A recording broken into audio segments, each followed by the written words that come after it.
নমস্কার বন্ধুরা, সবাই কেমন আছো? আশা করি ভালোই আছো। আমিও খুব ভালো আছি। আজকে আবারও একটা রেসিপি নিয়ে চলে এসেছি তোমাদের সঙ্গে শেয়ার করব বলে। তো আজকে বানাবো হচ্ছে সজনা ফুলের রেসিপি। তো সজনা ফুলের রেসিপি এই প্রথম দিচ্ছি, মানে সজনা ফুলের রেসিপির ভিডিও একটাও শেয়ার করা হয়নি তোমাদের সঙ্গে। তো সজনা ফুল তো আমরা অনেক রকমভাবে খেয়ে থাকি, বড়া, ভাজা বা এমনি শুধু পেঁয়াজ দিয়ে পোস্ত। তো আমি একটু সবজি দিয়ে বানিয়েছি, তো সেটাই আজকে তোমাদের সঙ্গে শেয়ার করব। তো কিভাবে কি বানিয়েছি সেটা চলো দেখে নিই। বড়দের প্রণাম আর ছোটদের বুক ভরা ভালোবাসা দিয়ে চলো আজকের ভিডিওটা শুরু করি।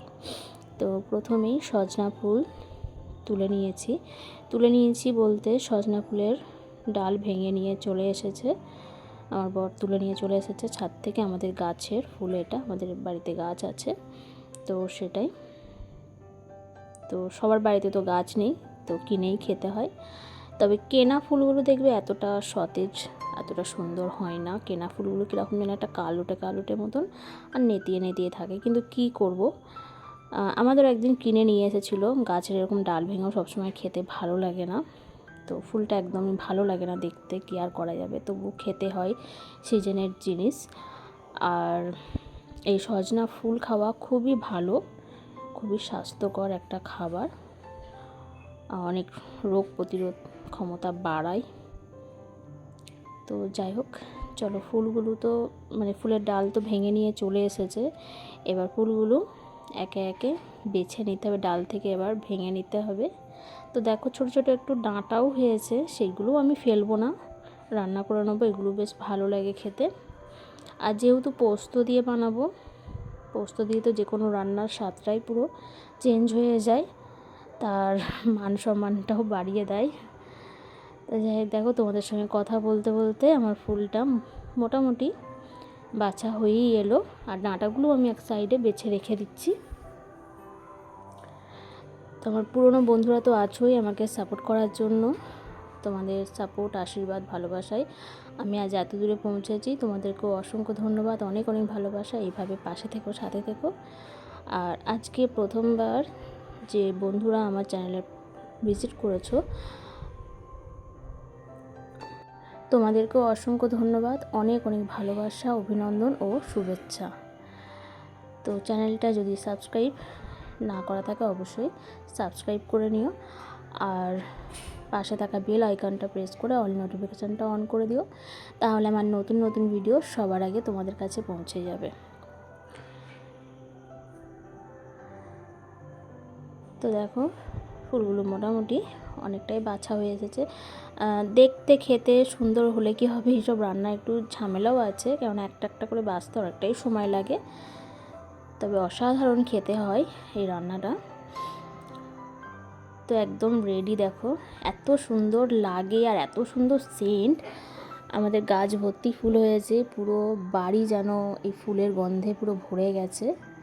তো ফুলগুলো আমি বেছে রেডি করে নিয়েছি। এদিকে কিছু সবজি বলতে সেরকম কিছু নিয়েছি একটু আলু আর একটু বেগুন। তোমরা চাইলে অন্য কোনো সবজিও অ্যাড করতে পারো।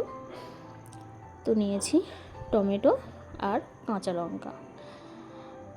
তো আমি তো অল্প ঝাল খাই, সেই জন্য অল্প করে লঙ্কা নিয়েছি, মানে দুটো চেরা কাঁচা লঙ্কা নিয়েছি একটু গন্ধর জন্য, আর দুটো একটু বেটে নেওয়া হবে মানে মিক্সিতে, সেই জন্য নিয়েছি।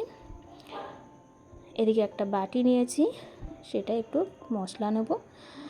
নিয়েছি 1 চামচ মতন সাদা সরিষা বা সাদা সর্ষে যেটা বলি আমরা, বা অনেকে হলুদ সর্ষেও বলে, কিন্তু আমরা এটা সাদা সর্ষেই বলি। যাই হোক, সাদা সর্ষে নিয়েছি। আর নিয়েছি 2 চামচ মতন পোস্ত, আর নিয়েছি চীনাবাদাম ভাজাটাই ব্যবহার করলে ভালো হয়, কেননা কাঁচাটা হলে তাহলে আলাদাভাবে বেটে সেটাকে একটু আলাদা তেলে ভাজতে হবে, তাহলে কাঁচার গন্ধটা অতটা ভালো লাগে না। তো বাদামের পরিবর্তে তোমরা সাদা তিলও ব্যবহার করতে পারো, সেটাও বেশ ভালো লাগে। তো আমার ঘরে সাদা তিল ছিল না, সেই জন্য আমি বাদামটাই নিয়েছি। তো দেখো মশলাটা আমি একদম মিহি পেস্ট করে নিয়েছি, সব উপকরণগুলো আমি একদম রেডি করে নিয়েছি। এদিকে গ্যাসের উপরে একটা কড়াই বসিয়ে দিয়েছি। কড়াইটা গরম হয়ে যেতে দিয়ে দিলাম অল্প একটু তেল। এই রান্নাটা একদমই সেরকম কোনো মশলা লাগছে না, একদম অল্প উপকরণ অল্প মশলা দিয়ে রান্নাটা হচ্ছে। তেলটাও দেখো একদম যৎসামান্য নিয়েছি। তেলটা গরম হয়ে যেতে দিয়ে দিয়েছি একটা শুকনো লঙ্কা ভেঙে, আর দিয়েছি একটু কালো জিরে। তো ফোড়নটাও একটু হালকা করে ভেজে নিলাম, ফোড়নের একটা সুন্দর সেন্ট আসতে। তারপর দিয়ে দিলাম কেটে রাখা আলুগুলো দেখো একদম ছোট্ট ছোট্ট করে কেটে নিয়েছি। তো আলুগুলো একটু আমি এরকমভাবে হালকা করে ভেজে নেব, একটু লাল লাল হবে। তো এবার আমি দিয়ে দেবো বেগুন কেটে রাখা। বেগুনটাও আমি একদম অল্প নিয়েছি। তো আমি শুধু আলু আর বেগুনটাই ব্যবহার করেছি, তোমরা চাইলে কিন্তু অন্য কোনো সবজিও এর সঙ্গে অ্যাড করতে পারো, সেটাও বেশ ভালো লাগে। সিম বা বরবটি অন্য কোনো সবজিও দিতে পারো। তো তারপর দিয়ে দিলাম কেটে রাখা টমেটোটা, আর দিয়ে দিচ্ছি পরিমাণ মতো নুন। এবার একটু ভালো করে মিশিয়ে নেব। দিয়ে দেবো অল্প একটু হলুদ। তো এই রান্নাটা হলুদ না দিলেও হয়, অনেকে হলুদ ব্যবহার করে না। পোস্ততে অনেকেই আছে হলুদ দেয় না, ওটাও বেশ ভালো লাগে। কিন্তু আমাদের বাড়িতে আবার এই পোস্ততে হলুদ না হলে পছন্দ করে না। আমার শ্বশুরবাড়ি হলুদ দেয়, তো সেই জন্য আমি একটু অল্প করে হলুদ দিয়ে দিয়েছি। তো তারপর আবারও একটু ভালো করে মিশিয়ে নিলাম। তারপর দিয়ে দিলাম সজনা ফুলটাকে আমি ভালো করে জলেতে ধুয়ে জল ঝরিয়ে রেখে দিয়েছিলাম। তো ফুলটা দিয়েও আমি একটু ভালো করে মিশিয়ে নেব।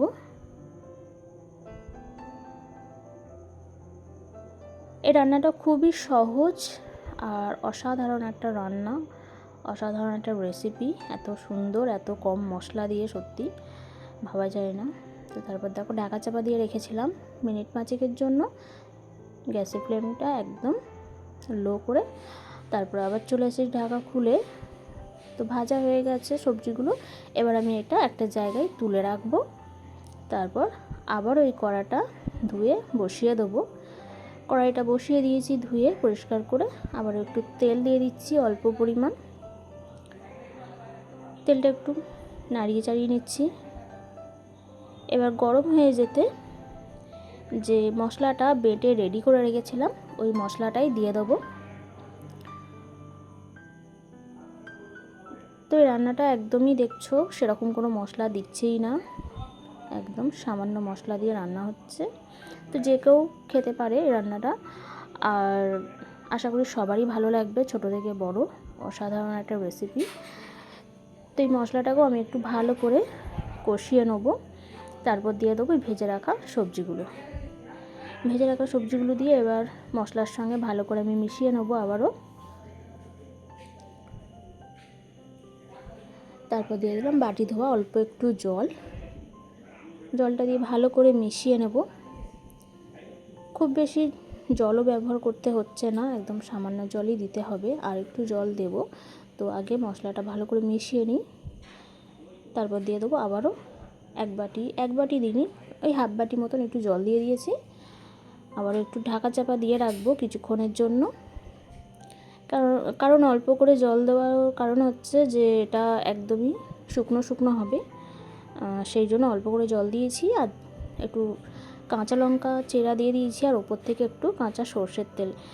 এরকমভাবে দিলে বেশ, যে কোনো পোস্ত রান্নাতে এরকম কাঁচা লঙ্কা আর কাঁচা সর্ষের তেল দিয়ে একটু ঢাকা চাপা দিয়ে রাখলে এর ফ্লেভারটাই বেশ সুন্দর আসে। তো গরম গরম ভাতের সঙ্গে তো জাস্ট জমে যায়, আর কিছু চাই না। আমার তো অসাধারণ লাগে। তো তোমাদের কেমন লাগে অবশ্যই জানাবে। তো আমার রেসিপিটা তো রেডি, এবার একটা জায়গায় তুলে নেব। আজকের রেসিপিটা তোমাদের সবার কেমন লাগলো অবশ্যই একটা কমেন্টের মাধ্যমে জানাতে ভুলো না। তোমাদের সুন্দর সুন্দর কমেন্ট আমাকে উৎসাহ দেয় সামনে এগিয়ে যেতে, নতুন নতুন ভিডিও দিতে। তাই অবশ্যই একটা কমেন্টের মাধ্যমে জানিও আজকের রেসিপিটা তোমাদের কেমন লাগলো। আজকের রেসিপিটা এতটুকুই। এতক্ষণ ধৈর্য সহকারে আমার সঙ্গে এই রেসিপিটা সম্পূর্ণ দেখার জন্য অসংখ্য ধন্যবাদ সবাইকে, অনেক অনেক ভালোবাসা। দেখা হচ্ছে পরের একটা রেসিপির সঙ্গে। ততক্ষণ সবাই তোমরা খুব খুব ভালো থেকো, সুস্থ থেকো, টাটা।